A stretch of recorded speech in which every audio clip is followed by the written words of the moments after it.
Kane Lynch, guys, was a very controversial series in the couple of games that came out in this franchise. And we're going to talk about here in this segment of the show what happened to Kane Lynch, if we can kind of pinpoint what might have happened here. And then on top of that, will we see a continuation of Kane Lynch in the future? So guys, for those of you who, just as a refresher, the two games that have come out in Kane Lynch at this point are Kane Lynch Dead Men, which was the first game, and then the second one, Kane Lynch 2 Dog Days. And both of these games, guys, both got around the same types of reception, and I would say the first one definitely sold better than the second game, and the second game, I think, was a real, not nearly as good as the first one. The first one had a lot of really interesting ideas, and the second one, not so much. That being said, though, let's kind of talk about what happened here, guys, because if you look, Kane Lynch Dead Men received mixed or average reviews on all platforms according to video game review aggregator Metacritic. Game trailers stated that although there are some flaws, the package as a whole made it easy to recommend. On the other end of the scale, NTSC UK called the game a sickly mess of a game with the multitude of negatives undermining every positive. Australia Magazine PC Power Play cited great dialogue, impressive locations, and satisfying action. And so, look, there was a good amount of mixed reviews here, right? Mixed or average, which is really what we got on both fronts on both of these games. But really, when you look at the numbers as far as what these games sold. The first game, obviously, just overall was more widely accepted than the second one, guys, and that's just pretty much clear. As far as Kane Lynch 2 Dog Days, that also received mixed or average reviews on all platforms according to video game review aggregator Metacritic.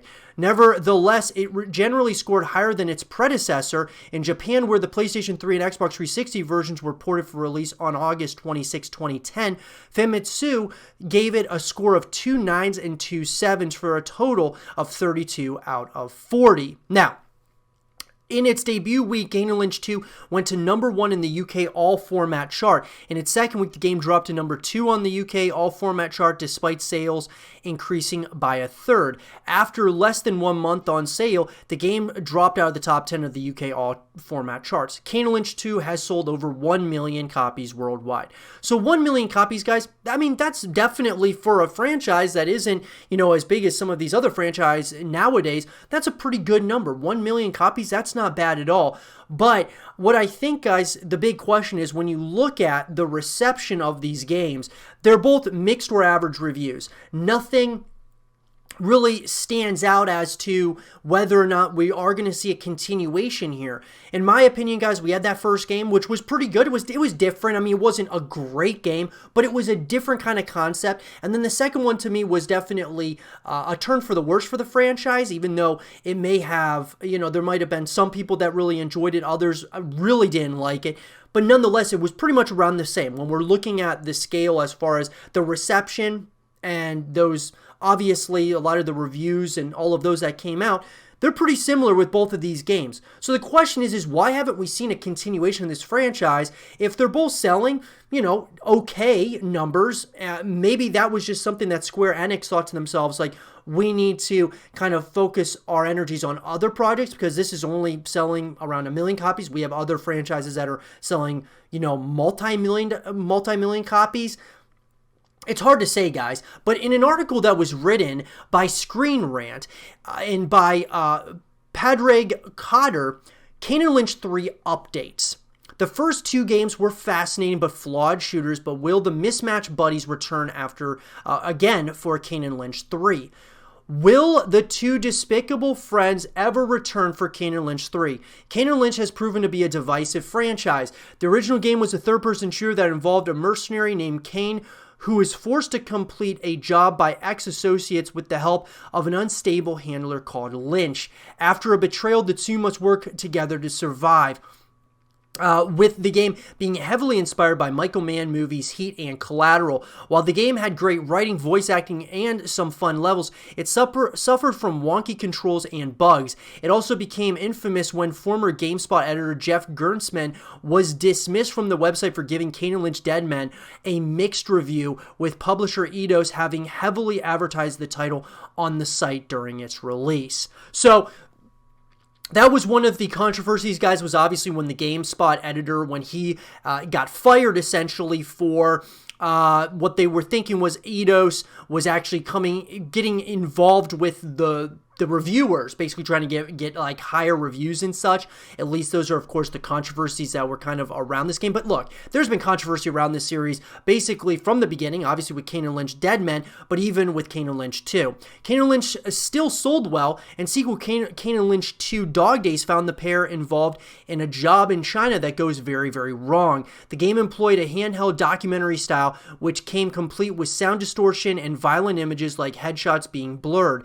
Dog Days received a very mixed reaction, with some loving its gritty aesthetic, while others felt it was an ugly, shallow experience. The game also sold well, and a movie adaptation starring Bruce Willis and Jamie Foxx was announced, but after being delayed from a 2011 release date, it appears to have been quietly canceled.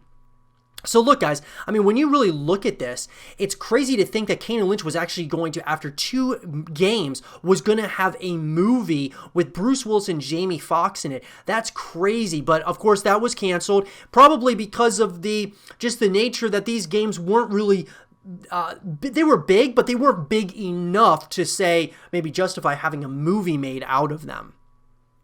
Now, in spite of the mixed reaction to both titles, Kane and Lynch still have their fans, and there's no other gaming series quite like it. It's been nearly a decade since their last solo game, so will Kane and Lynch ever happen as far as a Kane and Lynch 3? So, Hitman Absolution from 2012 is one of the least liked entries in IO Interactive's beloved series, but it still had its charms. Chief among them are the brief but hilarious cameos from both Kane and Lynch, with the former being seen in a bar and the other at a gun range. The pair appear to be on another job, and Agent 47 can even kill them both.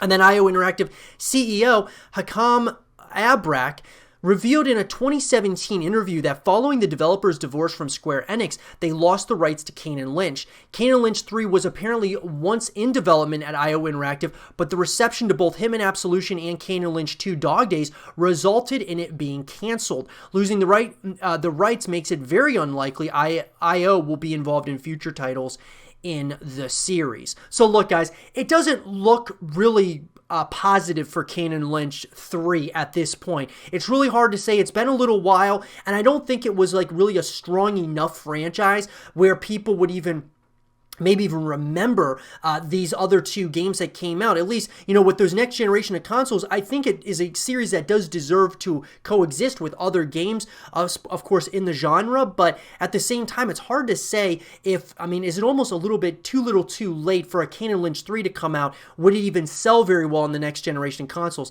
It's really hard to say.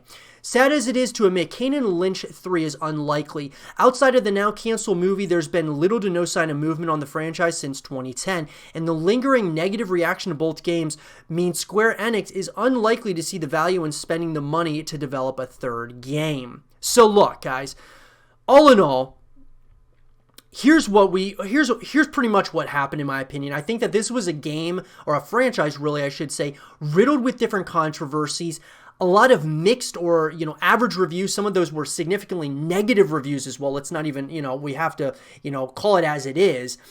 And it's a franchise that I think some people would certainly love to go back to. I know I would be interested in a Kane and Lynch 3, but at the same time, it's not a necessity. I think people would choose other franchises over this one, say Square Enix. People would much rather have some of Square Enix go back to the drawing board with some of their other games than maybe move in a direction of a Kane and Lynch 3. But let me know what you guys think in the comment section below. Would you guys want to see a Kane and Lynch 3 at some point in the future? Or do you think that that kind of ship has sailed at this point? Let me know what you guys think. And for more Kane and Lynch content and videos, stay here with Zero TV.